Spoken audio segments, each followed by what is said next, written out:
अस्सलाम वालेकुम and welcome to तख्लीक, जहां हम आपके लिए लाते हैं latest updates, insights, tips and tricks regarding real estate industry, ताकि आप अपना हलाल का कमाया हुआ पैसा महफूज जगह पर लगा सकें।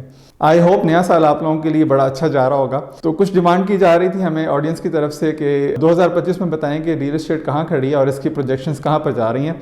तो कुछ अर्सा हो गया था आप लोगों से बातचीत किए हुए, सो आई थॉट कि आपके साथ ये चीज़ें डेटा के साथ शेयर करते हैं। लेकिन रुकें, उससे पहले मैं आपके साथ एक स्टोरी शेयर करना चाहता हूँ। दो दोस्त थे और वो अपना कुछ काम शाम भी कर रहे थे, लेकिन उस काम से उन्हें कोई आमदन नहीं हो रही थी। क्योंकि हमारे पास पावर है, वो अथॉरिटी है, वो अपने इलाके में जाने माने एक पब्लिक फिगर थे और वो लोगों पे अपना हुक्म चला सकते थे। लोगों को इकट्ठा करते हैं और हर काम के लिए उनसे भत्ता वसूल करते हैं।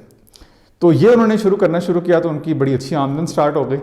अब हर महीने जब वो बैठते थे, देखते थे कि हमने कितनी वसूली की है, तो वो देखते थे यार हमें और ये तो बड़ा काम अच्छा जा रहा है, हम अपनी आमदन में कैसे इजाफा कर सकते हैं।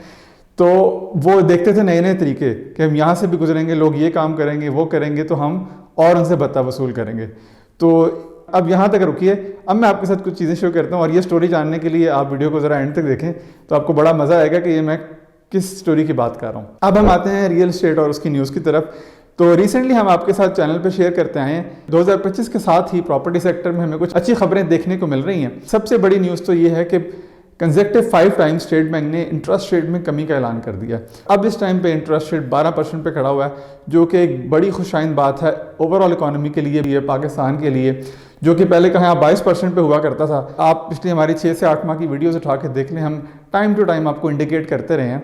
इसमें नुमाया कमी की जाएगी और उसका इम्पैक्ट बाकी इकोनॉमी पे पड़ेगा। जिसका पहला एपिसोड हमने देखा स्टॉक मार्केट के ऊपर, आपको बताया था कि स्टॉक मार्केट किस तरह बूम की, उसने अपने साल के रिकॉर्ड तोड़ दिए और पिछले साल 84% का इसने रिटर्न दिया। और अब अगली बारी है रियल एस्टेट की। आज मैं आपको वो चीज़ें दिखाऊंगा कि जिससे आपको खुद भी यकीन आ जाएगा कि अगली बारी रियल एस्टेट की आ रही है। फर्स्ट ऑफ ऑल हम ये देखते हैं कि जैसे ही इंटरेस्ट रेट में कमी की गई तो बारी बारी करके कुछ सेक्टर्स चलने लग गए, जिसमें हमारे पास सबसे पहले स्टॉक मार्केट थी, बिजनेसेस को फ़ायदा दिया गया। इंटरेस्ट रेट में कमी की वजह से ऑटो सेक्टर में बड़ी तेज़ी आई, इसके बाद हाउसिंग फाइनेंस में बड़ी तेज़ी आई। ये वो डिमांड थी जिसका पब्लिक पे डायरेक्ट इम्पैक्ट हुआ और उन्होंने बैंक से लोन लेके घर बनाना शुरू कर दिए या फिर उन्होंने कार्स लेना शुरू कर दी। तो ये हमारा पहला इम्पैक्ट इसका नज़र आया। इसके बाद स्टॉक मार्केट को भी हमने देखा कि वहाँ भी बहुत पैसा गया हुआ है, बिकॉज बिजनेसेस ने बैंक से लोन लेना शुरू कर दिया कम इंटरेस्ट रेट पर और उन्होंने अपनी कंपनीज में जब इंजेक्ट किया तो बिजनेस में बेहतरी आई, इकोनॉमी में बेहतरी आई। और अब हम देख रहे हैं अगली बारी है हाउसिंग सेक्टर की।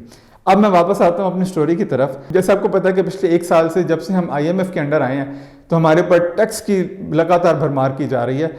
यकीनन उसका सारा नज़ला आम आवाम पे गिर रहा है, चाहे वो बिजली के बिल हो, चाहे वो पेट्रोल हो या वो ज़रूरी टैक्स हो, जो कि अभी हाल ही में लागू किया गया है। हुकूमत के पास कोई चारा नहीं है सिवाय इसके कि वो टैक्स लागू करे, क्योंकि IMF उनके ऊपर बैठा हुआ है और IMF से कर्जा मंजूर कराना है। सो इसलिए वो ये इकदाम करते आ रहे हैं। और अब अगली बारी है रियल एस्टेट की।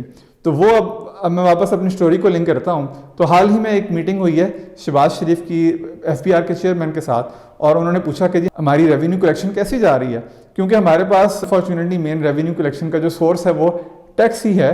तो उन्होंने उनको बताया कि जी हमारी जो हमारे टारगेट्स है उसमें 500 अरब की कमी आ रही है।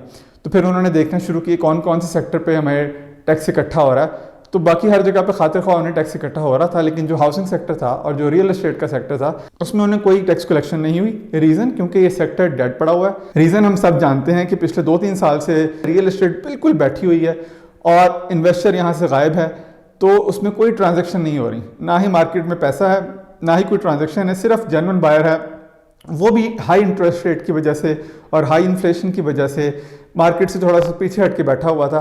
अब जब उन्हें सुख का सांस आया है, थोड़ी सी इन्फ्लेशन में नुमाया कमी नज़र आना शुरू हुई है, इसके अलावा इंटरेस्ट रेट में कमी आने के बाद हाउसिंग की डिमांड फिर से बढ़ने लग गई है। लेकिन ये सिर्फ जेन्युइन यूज़र की मैं बात कर रहा हूँ। अभी मैं आपको स्क्रीन पर डेटा के साथ दिखाऊंगा कहाँ कहाँ पे इसकी डिमांड में इजाफा हो रहा है। तो खैर वापस आते हैं स्टोरी की तरफ के उन्होंने फिर ये तय किया कि ये रियल एस्टेट सेक्टर से तो हमें कोई पैसा नहीं मिल रहा, कोई टैक्स इकट्ठा नहीं हो रहा है, मेरा मतलब है। तो फिर उन्होंने कहा कि हम इसमें क्या ऐसा कर सकते हैं। उन्होंने टास्क फोर्स बनाई और उन्होंने कुछ तजावीज़ पेश की कि टैक्स में जो रियल एस्टेट की ट्रांजैक्शन होती हैं, प्रॉपर्टी टैक्सेस में कमी की जाए। ओवरसीज़ जो कि एक बहुत बड़ा एक रोल प्ले करता है फॉरेन इन्वेस्टमेंट में, उनके लिए टैक्स को बिल्कुल ख़त्म किया जाए।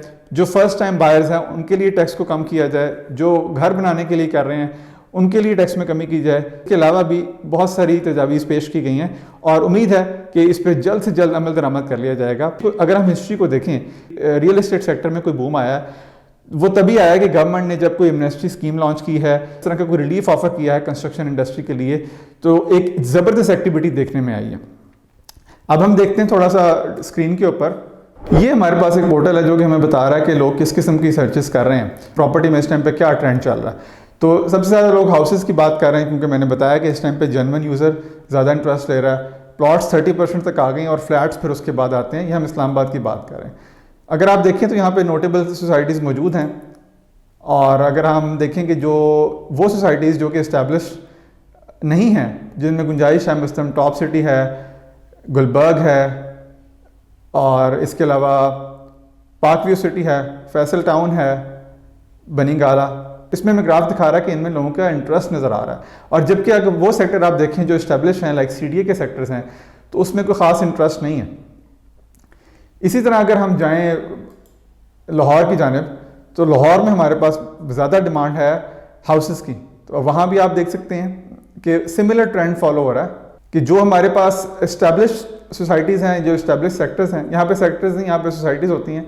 तो यहाँ पे जो इस्टेब्लिश हमारे पास सोसाइटीज़ हैं उनमें हमें तकरीबन फ्लैट है, उसमें इतना इंटरेस्ट नज़र नहीं आ रहा। जबकि जो नई सोसाइटीज़ हैं, लाइक ये सेंट्रल पार्क हाउसिंग स्कीम हो गई, अल रहमान गार्डन हो गया, LD एवेन्यू, पैरागॉन सिटी, यहाँ पे हमें रीसेंट डिमांड देखने में आ रही है। जबकि गुलबर्ग, कैंट और जो पुराने एरियाज़ हैं वहाँ पे ऐसा डिमांड नहीं है।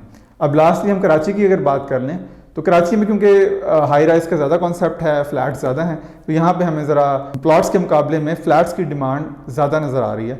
वो भी हम देख सकते हैं कि जो नए एरियाज़ हैं, लाइक डिफेंस हो गया, नए और पुराने एरियाज़ में क्या डिफरेंस आ रहा है। ठीक है, DHA में ख़ास इंटरेस्ट नज़र आ रहा है लोगों का, पुराने एरियाज़ हमें डिमांड नज़र नहीं आ रही। तो इस तरह हमें ये डाटा से भी पता चल रहा है कि लोगों का इंटरेस्ट बन रहा है, और हमारे पास भी कई कुछ क्यूरीज आना शुरू हो गई हैं। अगर मैं बात करूँ इस्लामाबाद की, तो ख़ास तौर पर पिछले 1 साल में इस गवर्नमेंट का बहुत ज़्यादा फोकस रहा है इस्लामाबाद की डेवलपमेंट के ऊपर, जिससे इस्लामाबाद का पूरा लैंडस्केप चेंज होने जा रहा है। To name a few activities, 2 underpasses की कंस्ट्रक्शन हुई है, वो एक कंप्लीट हो गया, उसमें से एक होने जा रहा है। न्यू ब्लू एरिया हमें वहाँ पे धड़ाधड़ एक्टिविटी होती नज़र आ रही है। इसके बाद जो CDA के सेक्टर्स हैं, लाइक GC14 जो मैगला एवेन्यू के साथ रखते हैं, हुकूमत का फोकस है कि उसको जल्द से जल्द पोजेसन दिया जाए।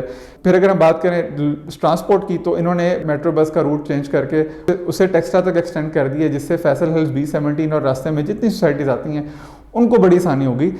तो ये वो स्टेप्स हैं जो हमें नज़र आ रहे हैं कि गवर्नमेंट का बहुत ज़्यादा फोकस है इस एरिया की अपलिफ्टिंग के ऊपर। कि सिर्फ एक रीज़न है, रैपिड डिमांड एंड अर्बनाइजेशन। बहुत सारे लोग छोटे शहरों से यहाँ पर मूव हो रहे हैं, तो डिमांड बढ़ती जा रही है, घरों की भी और हाई राइज की भी। तो उन लोगों के लिए इकदाम करना बहुत ज़रूरी है। इसके साथ साथ अगर हम देखें, अब हम कुछ अच्छी न्यूज़ की बात करते हैं। जिस तरह हमने बताया था, पिछले 1 हफ्ते से काफ़ी सरगर्मियाँ न्यूज़ में चल रही हैं। यही PM ने जो टास्क फोर्स बनाई थी उसके हवाले से कि टैक्सेस में नुमाया कमी की जाएगी, हाउसेस की कंस्ट्रक्शन के ऊपर एक पैकेज का रिलीफ का ऐलान किया जाएगा, और इसके अलावा इंटरेस्ट रेट को सिंगल डिजिट में लाने की बातें की जा रही हैं।